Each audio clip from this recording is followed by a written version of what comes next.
USA andsid löögi Iraanile. USA relvajõudude keskkomandost kinnitati ametlikult löökide andmist Iraanile. Ameerika pole kunagi varem nii häbisse sattunud. Ameerika Ühendriigid viivad oma väed välja Iraani naaberriikidest, nagu Teheran seda nõudis. Kuigi Donald Trump ise kinnitab, et Iraan lihtsalt palub tal lõpuks lõplik rahuleping sõlmida. Ameerika Ühendriigid kavatsevad oma sõjalist kohalolekut Kuveidis ja Saudi Araabias ümber hinnata. Sellest kirjutab Wall Street Journal, viidates USA sõjaväe juhtkonnale. Washington kaalub eelkõige võimalust oma sõjaväebaaside ümberpaigutamiseks lääne suunas, kaugemale Iraani rakettide ja droonide tegevuspiirkonnast. Lihtsalt kuulake, see on tegelikult põgenemine lahinguväljalt. Lisaks ilmusid satelliidipildid, mis näitavad, et Bahreinis asuv mereväebaas sai tõsisemaid kahjustusi, kui Ameerika pool ametlikult tunnistas. Tegelikult tähendab see, et USA nõustus täitma Iraani nõudmisi vägede väljaviimiseks piirkonnast. Samuti sai teatavaks, et kõik need baasid plaanib USA üle viia Iisraeli. Ja selle taustal teatas Ameerika Ühendriikide president Donald Trump, et Iraan ründas laevu Hormuzi väinas, lastes nende pihta vähemalt 4 kamikaatse ründedrooni. See juhtus 26. juunil. See tähendab, et Iraan rikkus tegelikult vaherahu. Ühinenud rahvaste organisatsioon peatas isegi enam kui 11 000 hätta sattunud meremehe evakueerimispüüdlused Hormuzi väinas. Sest tuli puhkes taas. Sudaani rünnatakse jälle. Aga Donald Trump andis kohe mõista, et Iraanile selle eest mingeid tagajärgi ei tule. Räägime selles saates sellest, kuidas Trump järk-järgult täidab kõik Iraani nõudmised ja, kui häbiväärselt ta viib Ameerika väed piirkonnast välja. Minu nimi on Aleksei Vitši ja arutame seda teemat koos ilma liigsete emotsioonideta. Kuid enne kui alustame, palun tellige kanal, pange videole like ja jätke oma kommentaar selle video alla. Lisaks, liituge minu Telegrami kanaliga Vitši News. Link sellele on selle video kirjelduses. Ja enne selle saate põhiosa algust teen väikese uuenduse, mis ilmus pärast selle video salvestamist. Ja see seisneb selles, et USA ründas Iraani. USA relvajõudude keskväe juhatus kinnitas ametlikult rünnakud Iraani vastu. See juhtus juba hilja öösel kohaliku aja järgi. Keskväe juhatuse avalduses öeldakse, et rünnakud viidi läbi vastusena Iraani rünnakule kaubalaevale, mis liikus transiidina läbi Hormuzi väina. Me räägime täna sellest laevast saates. Järgmisena tsiteerin USA keskväe juhatust. Ameerika lennuvägi tabas Iraani rakettide ja droonide ladusid ning rannikul asuvaid radarijaamu. Pärast seda, kui Iraan 25. juunil ründas kaubalaeva Everflowli kamikaatse tüüpi ühesuunalise ründedrooniga. USA sõjaväelased teatasid samuti, et Iraani ohtlik käitumine on õõnestanud laevanduse vabadust ajal, mil kaubavahetuse maht selle elutähtsa rahvusvahelise koridori kaudu jätkab kasvu. Ja edasi veel üks tsitaat. USA keskväe juhatuse jõud jätkavad turvalise läbipääsu koordineerimist ja toetavad kaubalaevu, mis liiguvad väina kaudu transiidina. USA sõjaväelased säilitavad kohaloleku ja valvsuse, et tagada kõigi Iraaniga sõlmitud kokkuleppe aspektide järgimine ja täielik rakendamine. See juhtus öösel, juba 27. juuni ööl, seega arutame edasi neid sündmusi, mis toimusid enne seda. Ja uskuge mind, USA rünnaku fakt Iraani vastu ei muuda saate konteksti ega sisu absoluutselt, sest Donald Trump otsustas ikkagi osa oma vägedest Lähis-Idast ümber paigutada. Üldiselt järgleb pärast seda uuendust juba selle saate põhiosa. Niisiis, alustan seda saadet viimaste uudistega. Ameerika Ühendriikide president Donald Trump teatas, et Iraan ründas laevu Hormuzi väinas, lastes nende pihta vähemalt 4 kamikaatse ründedrooni. Järgneb Ameerika presidendi tsitaat. Üks droonidest tabas suure ja väga kalli kaubalaeva ülemist tekki. Laev sai kahjustada, kuid suutis teekonda jätkata. 13 drooni me tulistasime alla. Ilmselgelt on see hoolimatu tegevus. Uudis teate vaherahu kohta. Ja sellega on kõik.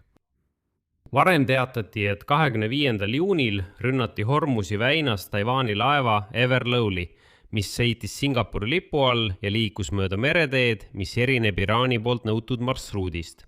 See tähendab, et Hormuzi väin on justkui avatud, aga ainult nii, nagu Iraan seda tunnistab. Ja kui keegi kaldub kõrvale Teherani tingimustest, siis see laev satub Islami revolutsiooni kaardiväe rünnaku alla. Aga Donald Trump kinnitab, et tal õnnestus väin täielikult avada, mis tuletan meelde oli enne sõda tegelikult niigi avatud. See oli esimene selline juhtum. Pärast seda, kui Ameerika Ühendriigid ja Iraan allkirjastasid 18. juunil vastastikuse mõistmise memorandumi, mis näeb ette 60-päevase relvarahu ja pikaajalise rahuliku lahenduse läbirääkimiste alguse, sealhulgas Iraani tuumaprogrammi arutelu, rõhutan ainult arutelu, tuumaprogrammi, rõhutan ainult arutelu. Üheks kokkuleppe tingimuseks oli just vaba laevaliikluse taastamine Hormuzi väinas. Samal ajal nõudis Iraan, et laevad valiksid marsruudid tema ranniku lähedal ja saaksid eelneva loa läbipääsuks. See tähendab, et Iraan ütleb, Hormuzi väin on avatud, aga laevad liiguvad ainult nii, nagu meie ütleme. Omakorda pakkusid USA-d läbida väina Omaani poolelt Ameerika armee kaitse all. Ja siis üritas Taiwani laev läbida Omaani rannikut mööda seda koridori, mille määrasid Ameerika Ühendriigid. Islami revolutsiooni kaardivägi lasi selle laeva pihta 4 drooni. Üks neist tabas laeva.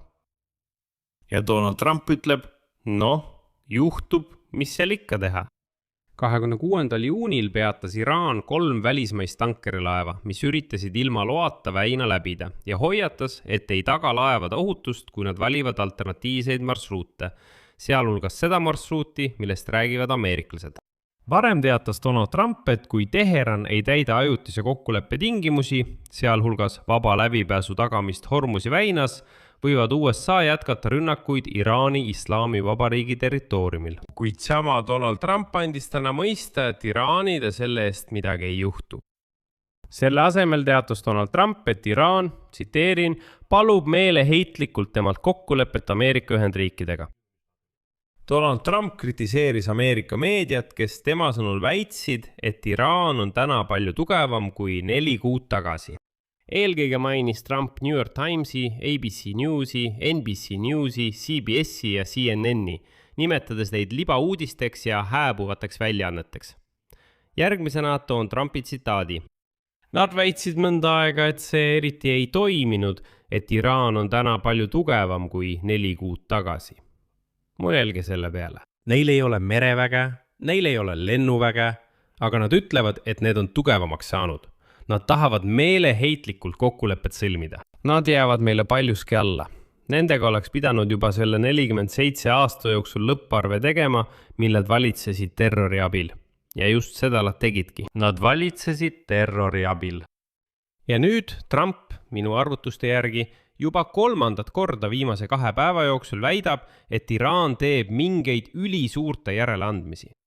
Aga ta pole siiski öelnud, milliseid täpselt. Küll aga USA teeb aktiivselt järeleandmisi ja need on mõeldamatud ja häbiväärsed. Ameerika Ühendriigid valmistuvad viima Ameerika väed välja Saudi Araabiast ja Kuveidist, kuna need satuvad Iraani Islamivabariigi raketirelvastuse löögitsooni. Tuletan meelde, et sõja alguses kinnitas Trump, et ta hävitab Iraani raketiprogrammi. Ajaleht Wall Street Journal kirjutab, et USA vaatab pärast Iraani rünnakuid Ameerika objektidele üle oma sõjaväebaaside paiknemise Lähis-Idas. Nagu Wall Street Journal teatab, sai üheks kõige rohkem kannatada USA mereväe 5 laevastiku baas Bahreinis. Väljaande andmetel näitas uus satelliidifoto tõsiseid purustusi. Kahjustada said juhtimiskeskused ja vähemalt veel 12 hoonet. Ajaleht analüüsis satelliidipilte, sotsiaalmeediast pärit videoid ning vestles teenistuses olevate ja endiste Ameerika sõjaväelastega. Siin märgitakse, et Bahreinis asuv USA sõjaväebaas asub vaid 240 kilomeetrit kaugusel Iraanist ning on juba aastaid olnud üks Ameerika võtmekohti selles piirkonnas. Just siit koordineerivad USA oma osa mereoperatsioonidest Pärsia lahes, alates relvade salakaubaveo vastasest võitlusest kuni kaubalaevade kaitsmiseni. Ja Wall Street Journali andmetel tabasid löögid kaiasid, administratiivhooneid ja laoruume. Kõige rohkem sai kannatada 5. Laevastiku staap 1 ametlikest ütles, et hoonet ei saa enam kasutada. Ja ainult selle taastamise maksumuseks hinnatakse umbes $200 miljonit. Täielikult hävitati USA mereväe julgeolekuteenistuse õppehoone. Kahjustada sai ka hädaabiteenistuste laod, mageveehoidla, söökla, elamukorpused ja teised sõjaväebaasi objektid. Kogu kahju hinnatakse $386 miljoni suuruseks. Ja ma rõhutan, see on ainult hoonete taastamise maksumus, arvestamata sees olevat tehnikat ja varustust ning jutt käib vaid ühest sõjaväebaasist selles piirkonnas. USA jaoks on Bahreini baas üks tähtsamaid objekte Lähis-Idas. See on ainus Ameerika sõjaväebaas piirkonnas, kus elavad sõjaväelaste pered. Tegelikult on see eraldi sulatud linn koos kooli, restoranide, spordiväljakute ja muu taolisega. Eksperdid leiavad, et rünnak näitas vana infrastruktuuri nõrku kohti. Baasi ehitati aastakümneid tagasi, kui Iraanil polnud veel kaasaegseid rakette ega ründedroone. Endine Ameerika sõjaväebaasi infrastruktuuri ülem Lähis-Idas John Miller tunnistas, et kui baasi projekteeritaks täna, oleks paljud otsused teistsugused. Ja nüüd pärast rünnakuid Bahreinis ja veel umbes 20 Ameerika objekti kahjustamispiirkonnas hakkas Washington oma sõjalist strateegiat selles piirkonnas ümber hindama. Ja nüüd tähelepanu. Praegu arutatakse mitut varianti. Taastada Bahreinis, vähendada sõjalist kohalolekut Kurdistanis, Kuveidis ja Saudi Araabias ning viia osa sõjajõududest kaugemale Iraani rakettide tegevuspiirkonnast. Lihtsalt kuulake hoolikalt. Ameerika Ühendriigid tahavad viia oma väed kaugemale Iraanist, kellel Donald Trumpi sõnul polegi enam armee. Ta ütleb, me hävitasime nende laevastikku, hävitasime armee, neil pole midagi, aga oma väed viime Iraanist kaugemale, sest nad satuvad Iraani rakettide tabamisalasse. Ma jäin juba vait. Ma ei räägi sellest, et Trump sõja alguses vaht suunurgas ja ilusas Make America Great Again nokamütsis kuulutas, et ta hävitab Iraani raketiprogrammi tolmuks, et iraanlastel ei jää ühtegi raketti alles. Nii need lood kujunesidki. Lisaks lisan veel, et iraanlased nõudsid läbirääkimiste käigus, et üks vaherahu tingimus oleks see, et ameeriklased liiguksid Iraanist natuke kaugemale. Ja võimalike uute Ameerika vägede paigutamise kohtade seas piirkonnas kaalutakse või Iisraeli. Ehk siis idee on selles, et Ameerika väed põgenevad Iraanist kaugemale ja viiakse Iisraeli. Lisaks sellele võivad Wall Street Journali andmetel mõned Bahreinis kahjustatud objektid jäädagi taastavata.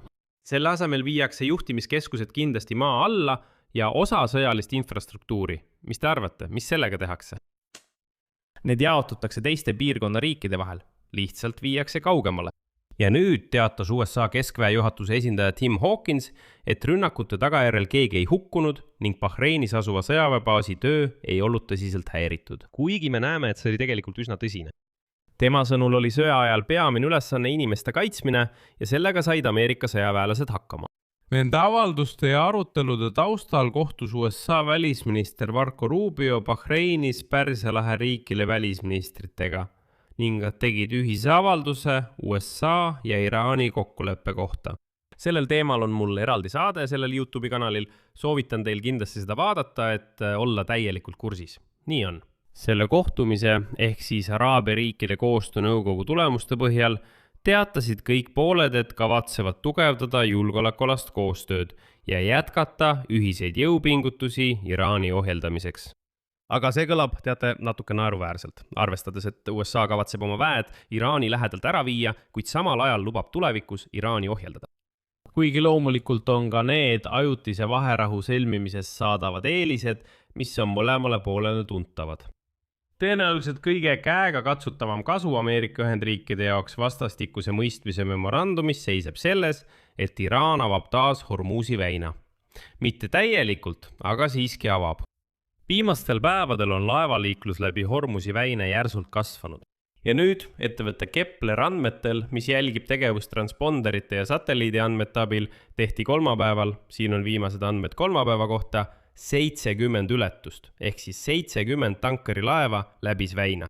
See on rohkem kui 2 korda suurem kui teisipäevane näitaja, kuigi see on siiski vähem kui enne sõja algust. Enne sõja algust läbis väina ööpäevas üle 100 laeva ja tankeri laeva, kuid väin ei ole täielikult avatud. Iraan nõuab endiselt luba liikumiseks kanali põhjakoridoris. See tähendab, et oma rannikule lähemal. Ja nagu näeme, kui keegi valib teise marsruudi, ründab Iraan neid laevu karistamatult. Ja Trump ei tee selle vastu midagi, ta lihtsalt tõdeb fakti. Näiteks eile ütles ta, iraanlased ründasid laeva. Me registreerisime selle, see on relvarahu rikkumine. Ja kõik, väin ja punkt. Siiski on tankeriliikluse suurenemine paljulubav samm ülemaailmsete naftavoogude normaliseerimise suunas.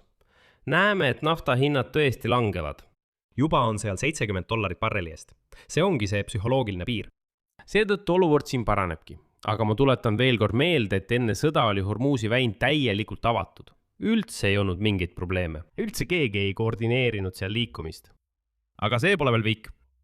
Hea uudis väina avamise kohta käib koos märkusega, et Iraan võib jälle oma naftat müüa. Ja erinevalt sõjaeelsest ajast võib Iraan pärast USA rahandusministeeriumi sanktsioonide tühistamist müüa oma naftat sõna otseses mõttes kellele tahes, kõigile, sealhulgas Ameerika Ühendriikidele. See on veel üks hetk, kui Trump ütleb, et need on kõik fake news, mis räägivad, et Iraan on tugevamaks saanud. See on kõik vale, vaadake.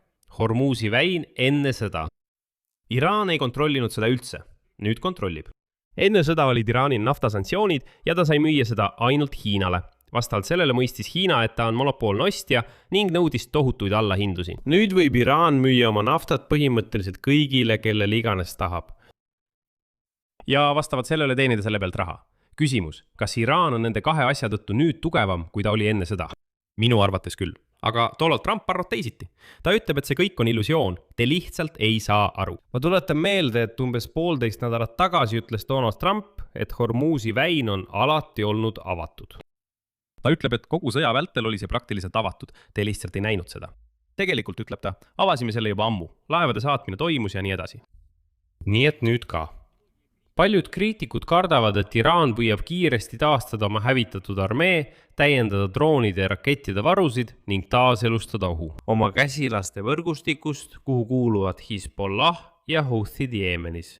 Ja veel üks punkt, mis puudutab taas küsimust, kas Iraan on tugevamaks muutunud või mitte. Iraan nõuab, et ta ei nõustu pikaajalise kokkuleppega enne, kui saab ligipääsu enam kui $100 miljardi väärtuses varadele, mis on külmutatud pankades üle kogu maailma. Eelmisel nädalal teatasid Ameerika ametnikud, et külmutatud vahendeid ei vabastata enne, kui Iraan täidab oma kohustused. Aga Iraan ütleb, kuulge, me ei kavatse üldse midagi teha enne, kui te pole meie raha lahti külmutanud.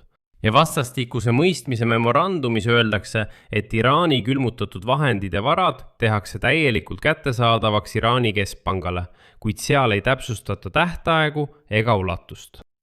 Aga peamine on see, et on kirjas täielikult kättesaadavad. See tähendab, et tegelikult on juba pandud alus sellele, et Iraanil on õigus nõuda kõigi varade vabastamist. Mitte 12 miljardit, mitte 24 miljardit, vaid üle $100 miljardi. Küsimus on, kas Iraan sai selles olukorras tugevamaks või mitte. Juba see fakt, et nad võivad seda nõuda, on juba näitaja. Lisaks näeb leping ette ka $300 miljardi suuruse investeerimisfondi loomist, mis võiks aidata riigil taastuda. Leping näeb ette Iraani suhtes kehtestatud sanktsioonide lõpliku tühistamise, mis võimaldab tal vabalt kaubelda ülejäänud maailmaga. See tähendab kõigi sanktsioonide kaotamist. Samuti teatas sel nädalal Trump, et ÜRO tuumainspektoritel IAEA-st lubatakse tähtajatult Iraani siseneda. Iraan teatas, et ta ei kavatse ühtegi inspektorit oma riiki lubada. Siin juhtus üldse üks anekdootlik olukord. Ma lihtsalt meenutan teile lühidalt kronoloogiat. Kõigepealt teatas J.J.D. Vance, USA asepresident, et Šveitsis peetud läbirääkimistel Iraani delegatsiooniga leppisime kokku, et juba peaaegu homme saadetakse IAEA inspektorid Iraani. Iraan nõustus neid oma riiki lubama. Ja algab kõigi tuumaobjektide inspekteerimine. Pärast seda tulevad Iraani ametnikud välja ja ütlevad, ei, kuulge, see on mingi jama, me ei ole midagi lubanud. Me ei kavatse lubada ühtegi IAEA inspektorit oma territooriumile. Pärast seda tuli välja Donald Trump ja ütles, et ei, Iraan nõustus lubama IAEA inspektorid oma riiki. Iraan tuli välja ja ütles veel kord, et ei, me ei nõustu sellega. Ja pärast seda ütleb Donald Trump, no te ju mõistate, et varem või hiljem Iraan ikkagi nõustub. Mul on küsimus. Aga enne seda Vance'i ja Trumpi avaldus, et Iraan on juba nõustunud. Mis see siis oli? Kas seda võib nimetada valeks, küüniliseks ja jultuluks? Lisaks nõuab vastastikuse mõistmise memorandum viivitamatut ja lõplikku sõjategevuse lõpetamist kõigil rinnetel, sealhulgas Liibanonis. Aga oleme ausad, seni kuni Liibanonis on Hezbollah, ei peatu Iisrael, ei vii vägesid välja ega lõpeta oma operatsioone enda julgeoleku tagamiseks. Veelgi enam, Iisrael ei pea end seotuks selle USA ja Iraani vahelise kokkuleppega. Trumpi administratsioon ja Netanyahu meeskond ei varja tugevaid emotsioone seoses sõja lõppemisega. Ja Iisraeli järjekindel väide, et neil peab säilima vabadus tegutseda oma julgeoleku kaitsmiseks Liibanonis ja kogu Lähis-Idas, saab olema proovikiviks Trumpi autoriteedile, kui USA ja Iraani läbirääkimised süvenevad. Ja Iraan annab peaaegu kindlasti mõista, et neil on nüüd käes uued trumbid. Globaalsed trumbid. See on oht sulgeda igal hetkel Hormuzi väin. Rõhutan, et seda trumbi ei olnud Iraanil enne sõja algust 28. veebruaril 2026. Seetõttu on küsimus, kas valeuudiseid, nagu nimetab Donald Trump, valetavad või valetab Donald Trump ise? Kirjutage kommentaaridesse oma arvamus. Siia panen 3 punkti, teie arvamus ja järeldused kirjutage selle saate kommentaaridesse. Tellige kanal, vajutage kellukesele ja ärge unustage panna meeldimist. Kui soovite toetada selle YouTube'i kanali tööd, saate seda teha rahaliselt, tehes annetuse või liitudes Patreonis suletud kogukonnaga. Kõik lingid ja makseandmed leiate selle video kirjeldusest. Minge vaatama, tellige, toetage, olen selle eest tänulik. Sellega on kõik. Hoolitsege enda eest, kõigile head aega.